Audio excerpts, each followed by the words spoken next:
Hi, and welcome to Early Retirement Roadmap, the show where I help you prepare for and thrive in early retirement.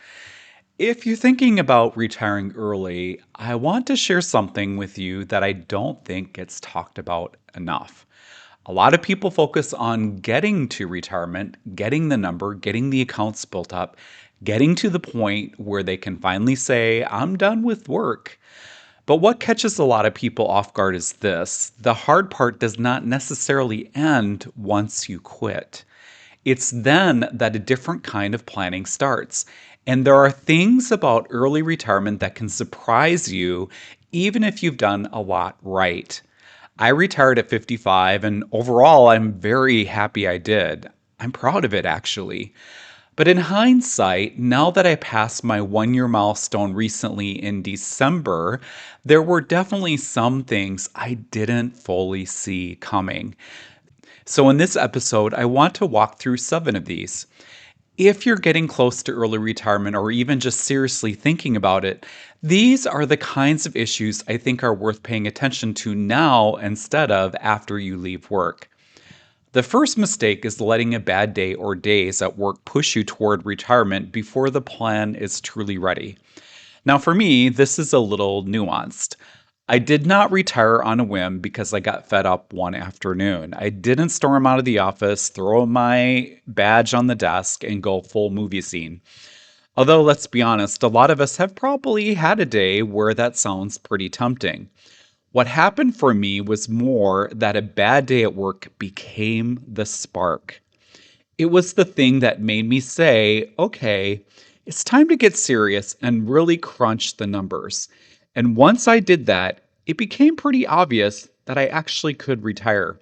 So in my case, the emotion lit the fire, but the numbers made the decision. And I think that is a really important distinction because if early retirement becomes a purely emotional decision, that can be really dangerous. When people get fed up enough, they can start convincing themselves that the plan works, even when it really doesn't. And this is not the kind of decision you want to make based on frustration alone. The second mistake is assuming that if things don't work out, you can always just go back to work. This ties directly into that first mistake. I did not retire with that mindset.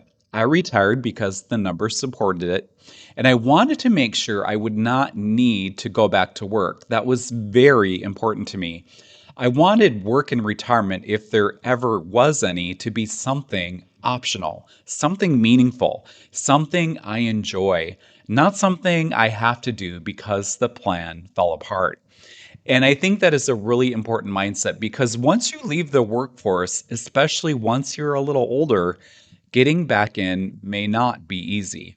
Skills change. Some industries move really fast. Age discrimination is absolutely a real thing.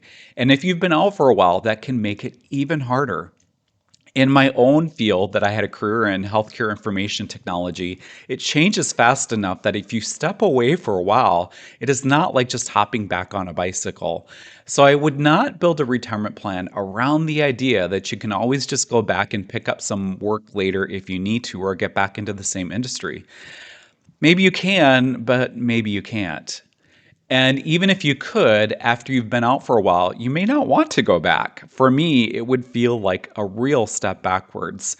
So I think the better goal is to retire in a way where work becomes optional. Then, if you ever do work in retirement, it's because you want to, not because you need the income. That is where work can feel interesting or meaningful or fun, even instead. And that can even be part of your enjoying retirement because you feel like you're just doing something that you love to do, not because you have to, but because you want to. And I'm not talking about going full time or anything, as that's not really retirement, but certainly doing something part time that you like to do could certainly be very fulfilling. The third mistake is not realizing how much your spouse or partner being on a different timeline can affect your retirement. Now, this one hit me more than I expected. When I retired, my wife could have retired too, but she didn't. And in her case, that made sense. Her work is different from mine. She has her own business. She built it herself. It's her baby. She enjoys what she does, and she wasn't ready to let that go. And I'm completely fine with that. I really am. But what I didn't fully appreciate was how much that different timing would affect me. Because in my mind, part of retirement was not just leaving work, it was having more freedom together, more time together, more flexibility to travel, more ability to just say, hey, let's go do this. And the reality is, when one person is retired and the other is still working, a lot of that flexibility just isn't there yet. That doesn't mean anything is wrong, it just means it changes the experience. And I think this is a big one people need to think about. Retirement is not just about whether the numbers work for you individually, it's also about whether the two of you are on the same page in terms of timing, lifestyle, travel, freedom, and what this next chapter is actually going to look like.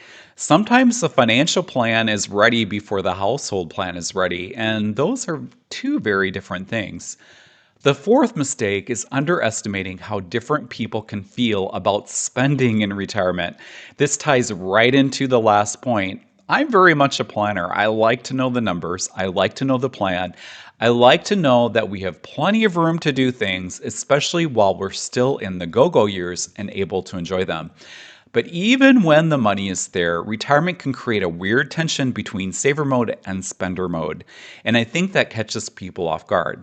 You spend years, decades building the nest egg, saving, investing, delaying gratification in some cases, watching the accounts grow, being careful. Then one day retirement arrives, and suddenly the whole point is that the money is there to support your life. Now, that sounds simple. In real life, it does not always feel simple. For a lot of us, shifting from accumulation mode to actually using the money is mentally harder than expected, and that was the case with me. And if two people are wired differently around money, that can be even trickier. And this is something I've really discovered more clearly in retirement. In our case, my wife is generally more comfortable spending than I am, and that probably surprises some people because I'm the one who knows the numbers and knows that we have room. But I'm also the one who did the investing, the retirement planning, the budgeting, all of that. That's not my wife's forte, nor does she have any interest in it, and that's okay. But because I did all the planning and saving, it naturally made shifting out of saver mode honestly harder than I expected. My wife is more naturally able to say, hey, we worked hard for this, let's enjoy it. And I'm more likely to be the one thinking, yes, but do we really want to spend that much? So, this is something we've really had to talk through. And I know for me, I do need to get more comfortable spending in retirement. That is still a work in progress. It has just been a hard shift for me to make mentally after so many years of being the saver and planner. But I'm confident I'll get there. But this is something that's important to talk about with your partner or spouse because retirement is not just about whether you can afford to spend, it's also about whether you feel comfortable spending.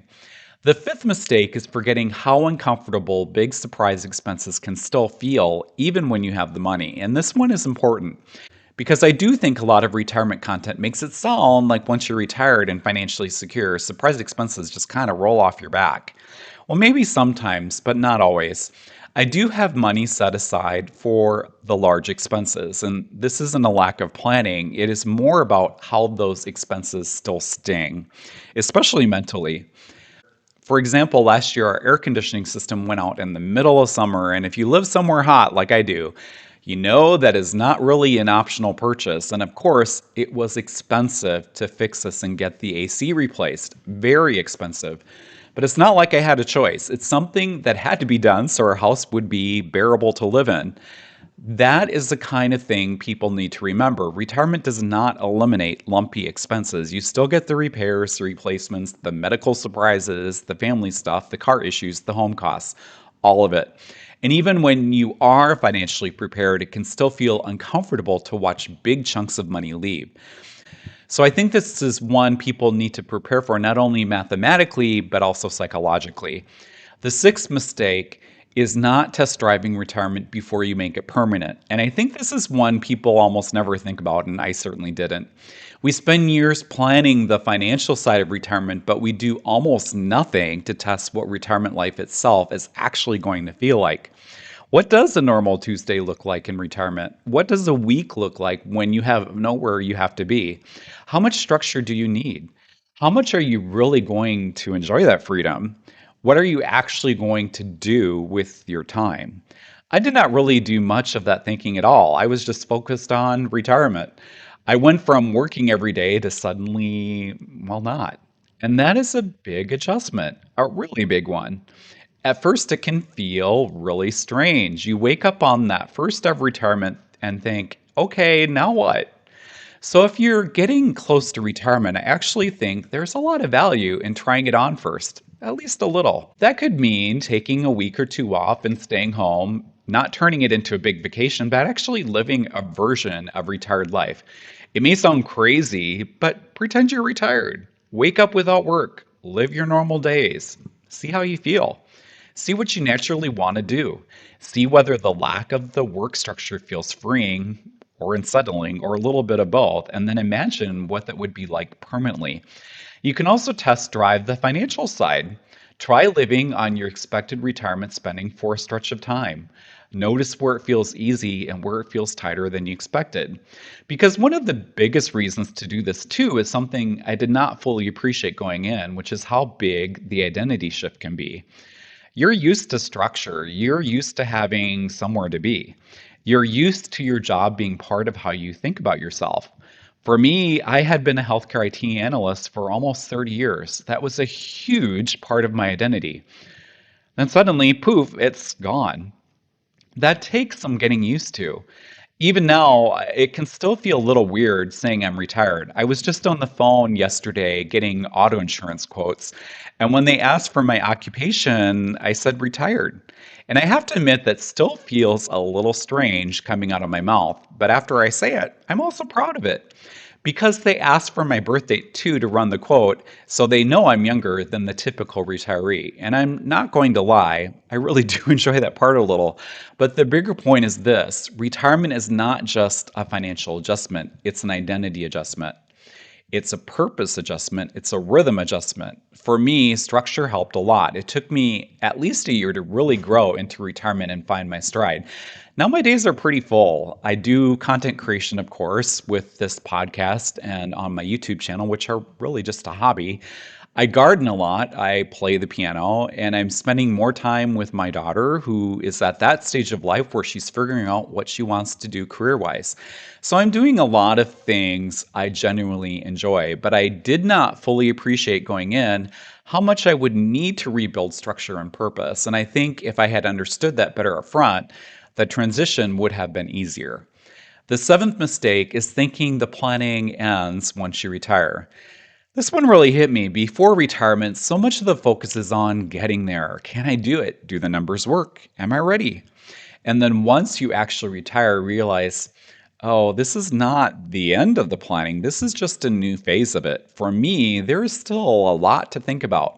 Health insurance management, watching modified adjusted gross income if you're on an Affordable Care Act plan, thinking carefully about where withdrawals are coming from, trying to keep income in a range that makes sense, planning ahead for Roth conversions, thinking about future required minimum distributions and how to reduce tax problems later on.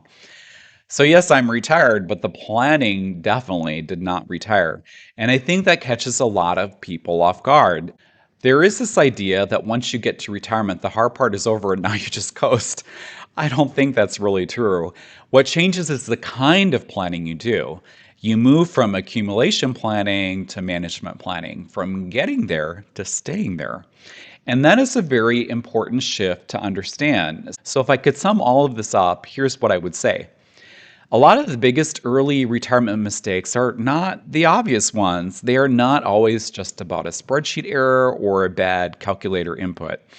A lot of them are things that catch you off guard once retirement becomes real. The emotional side, the relationship side, the identity side, the lifestyle side, the ongoing management side. That is why I think early retirement is about a lot more than just hitting a number. It's about building a life and a plan that can actually hold up once the paycheck stops and real life takes over. And if I had one final warning, it would be this: don't assume the hard part ends once you quit. Some of the hardest parts are the ones you don't really see until after you're already there. That does not mean early retirement is a bad idea. Not at all. I love being retired early. I'm glad I did it. But I do think people should go into it with open eyes because the better you understand the parts that can catch you off guard, the more likely you are to build a retirement you actually enjoy. Before we end, some freebies to share that are available on my Patreon. You can join for free, and the link is in the description. These free downloads are available from my tools library. First, you can download my 12-step early retirement planning checklist. It's a practical, easy to follow guide that walks you through everything from calculating your FIRE number to building a tax-efficient withdrawal strategy. Second, if you are on an ACA health plan or are planning to be if and when you retire, download my free ebook, ACA Premium Shock Fix 10 Ways to Pay Less for Marketplace Coverage All Year Long. This ebook gives you a clear, practical framework to lower your ACA premiums totally legally by understanding and controlling the income number that drives your subsidy, modified adjusted gross income or MAGI. And lastly, download my free ACA MAGI estimator. It's an Excel template that can be used to estimate your MAGI for ACA health insurance, and you can also use it to keep track of your MAGI if you're currently on ACA health insurance to help you stay within the 400% FPL or federal poverty level threshold to maintain subsidies. And if you're interested in more help, and while you're on my Patreon taking advantage of the free downloads, you may want to consider joining. I have 3 different levels to meet your budget and needs. Of course, there's a free level that I just mentioned, but the first paid level is access to additional tools I've created. And the second level gives access to those, plus ad-free access to all of my podcast episodes, as well as early access to new episodes before they are released publicly. And the final level gives you access to directly ask me your retirement questions. Lastly, go to mikeupland.com for all of my media in one place. Thank you so much for listening, and until next time, take care and make the most of today.